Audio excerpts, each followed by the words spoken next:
Mesdames et messieurs, bonsoir.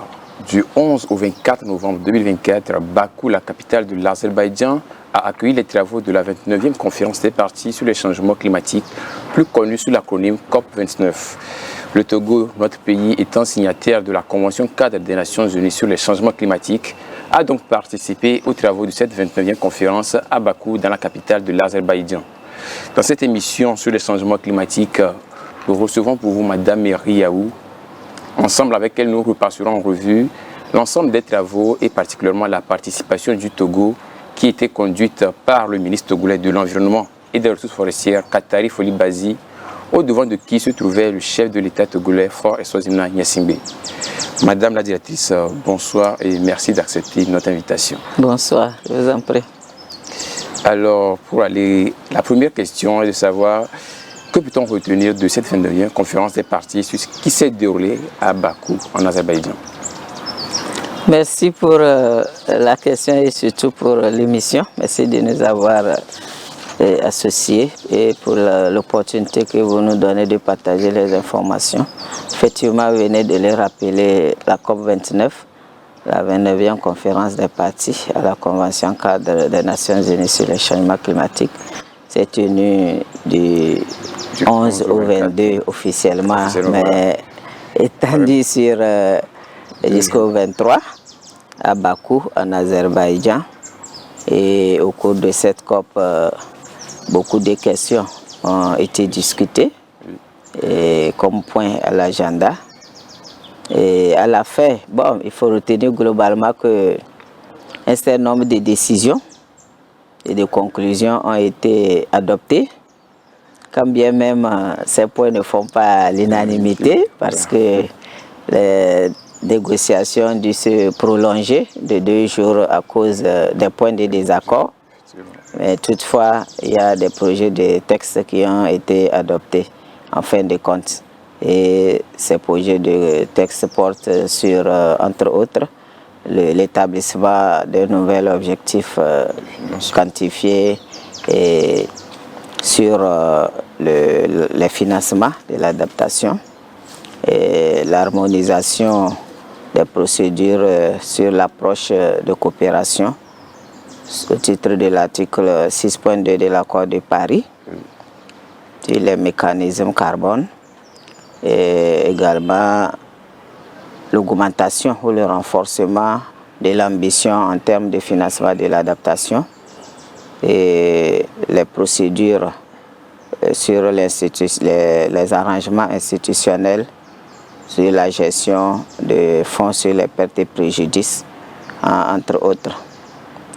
Le lien entre le mécanisme technologique et le mécanisme financier, c'est-à-dire comment les mécanismes financiers vont servir ou bien financer les actions de transfert de technologie et également de renforcement des capacités. Alors, notre pays, le Togo, étant signataire, comme je l'ai dit dans mon introduction, à la Convention cadre des Nations Unies, a participé à cette conférence. Qu'est-ce qu'on peut retenir de la participation du Togo à ces travaux?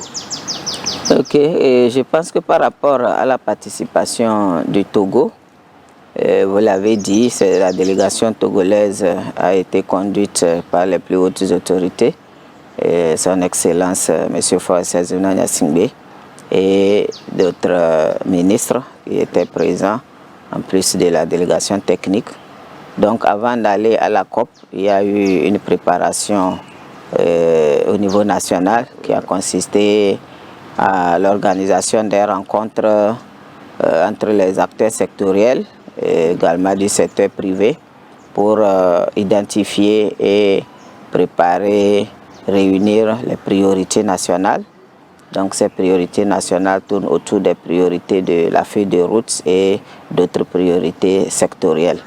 Donc ces différentes priorités ont été consignées en un document de plaidoyer qui a été porté par les responsables et les techniciens qui étaient à la COP lors des négociations, des différentes rencontres qu'ils ont eues avec les partenaires.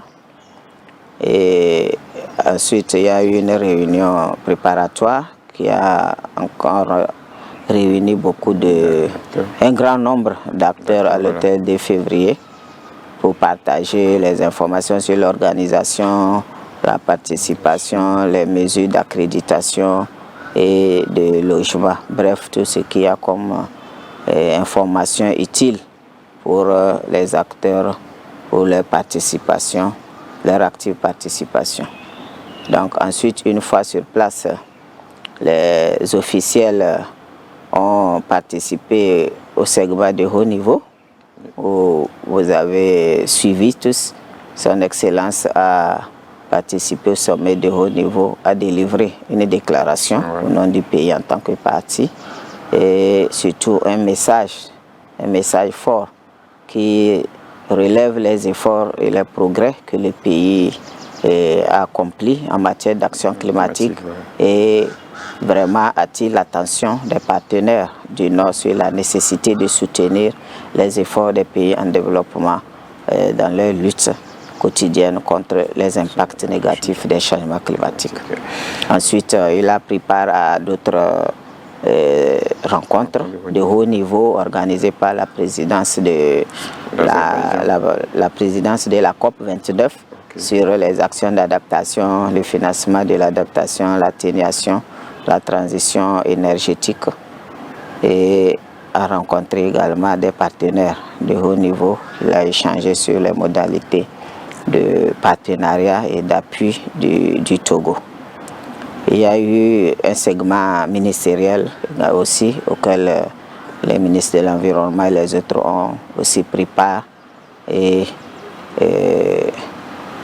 donné la position du moins du Togo sur les efforts qui sont en train d'être faits, entre autres la conférence des ministres africains de l'environnement, la CMAE, donc, qui s'est tenue aussi à Bakou, et des rencontres B2B, comme je l'ai dit, avec d'autres acteurs, brièvement, tels que l'Institut mondial pour la croissance verte, donc pour voir comment cette institution pouvait davantage, qui est déjà en coopération avec le Togo, pouvait faire davantage sur les différentes thématiques sur lesquelles, ou des différents secteurs dans lesquels le Togo mène des efforts en termes d'action climatique. Il y a l'UNDCF aussi, le NDC Partnership et CIGIAR, donc toutes ces institutions. Les officiels ont rencontré les responsables de ces institutions pour échanger sur le renforcement de la coopération et toujours dans le sens de la mobilisation des ressources pour accroître l'ambition climatique au Togo. Cela dit, on comprend que le Togo a eu beaucoup de travail alors à Bakou. Et quels ont été les objectifs principaux du Togo et est-ce que ces objectifs ont été atteints selon vous? En termes d'objectifs, comme je l'ai dit tantôt, le Togo avait recensé ses priorités, qu'il en a fait un document de plaidoyer. Donc un document de plaidoyer chiffré suppose qu'on allait à la recherche des ressources financières, oui, les moyens financiers techniques pour la mise en œuvre de ces différentes priorités. Donc au cours des échanges, ces priorités étaient relevées et le document partagé avec les acteurs, donc en vue de mobiliser les ressources. Donc il y avait vraiment à l'agenda du Togo la mobilisation des ressources. Et c'est dans ce sens que ces rencontres ont été organisées.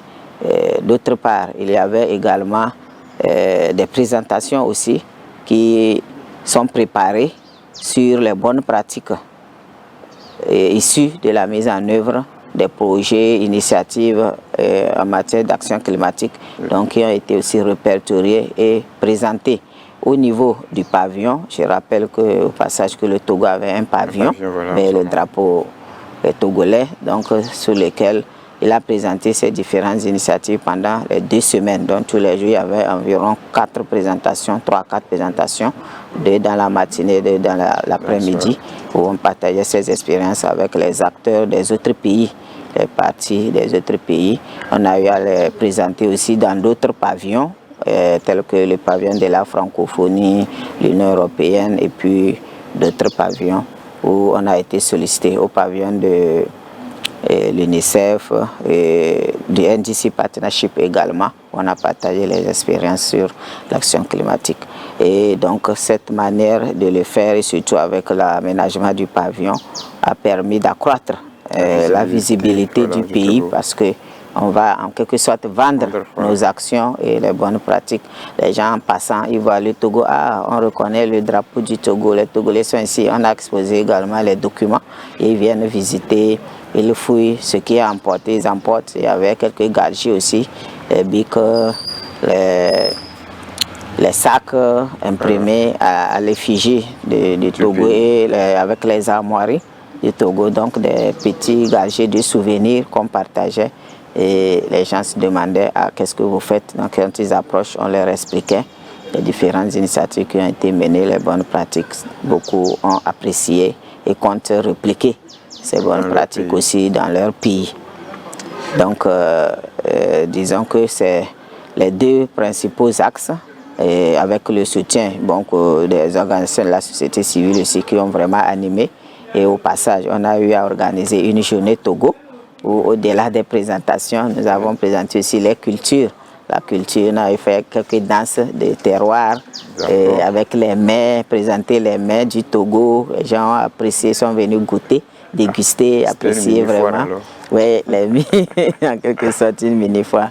Donc brièvement, toutes ces activités ont permis vraiment d'accroître la visibilité. On se dit, c'est au Togo on produit telle chose, c'est au Togo on produit tel autre article. Les beignets, même là, on a amené la pâte, la sauce d'adémé, la sauce de boma, ainsi de suite, du riz avec de l'huile rouge, et du vin de palme que les gens ont dégusté, apprécié. Donc tout ça, c'est pour faire connaître le Togo à l'extérieur et à la COP. Et plus on a mis en exergue les actions que nous menons en matière de lutte contre les changements climatiques. Alors cette COP29 a été qualifiée de COP du financement, et avant les travaux, le montant expiré par les pays en développement vis-à-vis de leurs homologues des pays développés était de 1300 milliards. Et au soir de la conférence, finalement c'est 300 milliards qui ont été adoptés. Et quelle est votre appréciation de ce montant-là? Ok, merci pour cette question. Les nerfs de la guerre sont les ressources financières. Effectivement, la présidence aussi s'est proposé comme enjeu ou défi à relever les financements qu'on a baptisé la COP de financement. Donc on espérait vraiment des promesses ou des engagements fermes des partenaires, de la part des partenaires du Nord en termes de renforcement ou d'accroissement des financements en faveur de l'action climatique, ce qui s'est traduit par l'objectif en début des négociations de 1300 milliards qu'on espérait pouvoir engranger. Mais malheureusement, la réalité en a été autre. Lors des discussions, les pays en développement, oui, ces 1300 milliards n'ont pas été inventés.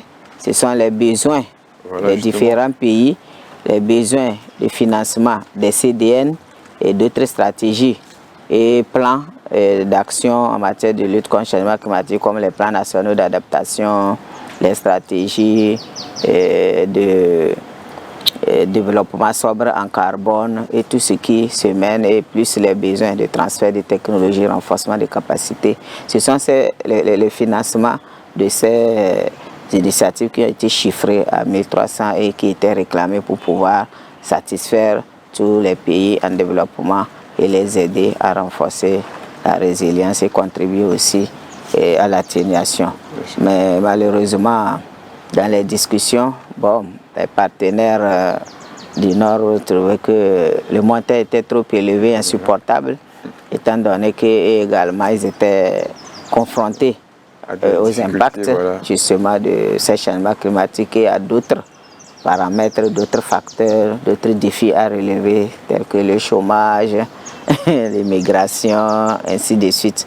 Donc, ce qui a fait que dans les négociations, les partis sont parvenus à un montant de 300 milliards, qui ne reflète pas les attentes, mais pas aussi négligeable Maintenant, l'essentiel, c'est que les partenaires puissent respecter cet engagement et approvisionner les ressources. Parce qu'il ne faut pas qu'on se retrouve dans le schéma de Copenhague, où un engagement de mobilisation de 100 milliards par an avait été pris, mais qui n'a jamais été réalisé. Donc cette fois-ci, au moins, on appelle vraiment à la volonté des partenaires de pouvoir respecter ce nouvel engagement qui est pris. Parce que c'est des questions de survie à gérer au niveau des pays vulnérables qui sont exposés et vraiment ont des difficultés avec des budgets nationaux insuffisants et ont à la fois plusieurs défis à relever. Alors, le montant espéré n'est pas atteint et à vous entendre, ça veut dire que ce n'était pas un montant exagéré aussi. Mais est-ce que le fait qu'on n'ait pas eu d'accord sur les 1300 milliards signifie que la COP a été un échec? Bon, comme je l'ai dit, par rapport à l'objectif chiffré, on peut dire que c'est un échec. Mais si on considère le processus, ce n'est pas un échec parce que, bon, au moins on a eu quelque chose. En matière de négociation, c'est pourquoi on dit négociation. C'est un rendez-vous de donner et du recevoir. Lorsqu'on donne, on fait proposition, il faut aussi écouter son interlocuteur. Donc chacun avait des arguments à faire valoir. On a eu un peu. Bon, le processus se poursuit, ce n'est pas la fin, ça ne s'arrête pas. L'année prochaine, on se retrouvera encore et on espère que d'ici là, les conditions vont s'améliorer pour que les promesses puissent être augmentées. Alors, quel autre résultat positif on peut retenir de la participation du Togo en dehors de ce que vous avez déjà présenté? Ok, merci. Et en tant que résultat positif, moi je dirais que le Togo a d'abord rempli son engagement en tant que partie à la Convention, parce que lorsque vous ratifiez la Convention, vous adhérez, ça devient une obligation pour vous de participer aux rencontres organisées dans ce sens-là, pour participer à la prise de décision, parce que ce sont ces décisions qui conduisent et qui orientent l'action climatique dans l'avenir. Donc le Togo a rempli son engagement en tant que partie. Ça fait déjà un point positif, surtout avec la représentativité des plus hautes autorités qui donne aussi un signal sur l'adhésion politique. Ça veut dire que l'action climatique ne s'arrête pas seulement au niveau des techniciens, mais les plus hautes autorités sont impliquées et elles ont démontré leur engagement en la matière en prenant part et en délivrant surtout ce message très pertinent au monde entier. Ensuite, je l'ai dit, le partage d'expérience aussi a fait découvrir davantage et connaître davantage le Togo au niveau international. Et enfin, les rencontres B2B qui ont été organisées avec les partenaires, un suivi sera fait par rapport à ces rencontres-là pour essayer de formaliser la coopération et les relations, les partenariats, et nous sommes sûrs que ça va déboucher sur des actions concrètes en termes de financement des activités en matière d'action climatique au Togo. Alors, madame, nous sommes presque à la fin de cette émission. Si vous avez un mot de fin, quel serait ce message et à qui serait-il adressé? Dans mon mot de fin, le message il serait partagé à tous les acteurs. D'abord au niveau politique, aux plus hautes autorités, de continuer à solliciter toujours leur soutien. Parce que lorsque vous êtes technicien, vous allez à une réunion ou bien vous allez à une rencontre et soutenu par vos responsables, disons votre père ou vos parents, vous êtes confiant et vous avancez, vous savez que j'ai quelqu'un derrière moi, vous avancez sans crainte. Donc ce message, je sollicite encore l'adhésion politique, que l'adhésion politique soit renforcée et maintenue, et également au niveau des sectoriels aussi, que tous les sectoriels s'impliquent, parce que la question du changement climatique n'est pas une affaire d'un seul ministère ou d'un individu. C'est ensemble que nous devons conjuguer les efforts pour venir à bout. Donc j'invite tous les autres acteurs à s'impliquer, à rechercher l'information et à aider à à l'élaboration des projets donc pour la mobilisation des ressources, parce que ce n'est qu'à cette fin que nous pouvons vraiment lutter. Sinon, si nous sommes assis, les bras croisés, l'argent ne tombera pas du ciel. Oui, les financements se font à travers les initiatives. Donc j'invite les sectoriels, les acteurs de la société civile, chacun en ce qui le concerne, et les représentants au niveau local, la population, la communauté à la base, donc à s'impliquer en essayant de préparer, de transformer leurs besoins en projets, en initiatives, et pouvoir capter les opportunités de financement qui seront offertes au niveau de tous des différents guichets que nous connaissons, et aider vraiment à ce que le Togo contribue mieux à l'action climatique et puis à la réduction du réchauffement climatique. Ok, madame, merci beaucoup de nous avoir reçus, et c'est sur votre message, sur votre invitation aux différents acteurs, aux hommes politiques et aux différents acteurs impliqués dans la lutte contre les changements climatiques que nous allons refermer cette émission. Merci à vous de nous avoir suivis. Excellente suite de nos programmes sur Green TV International.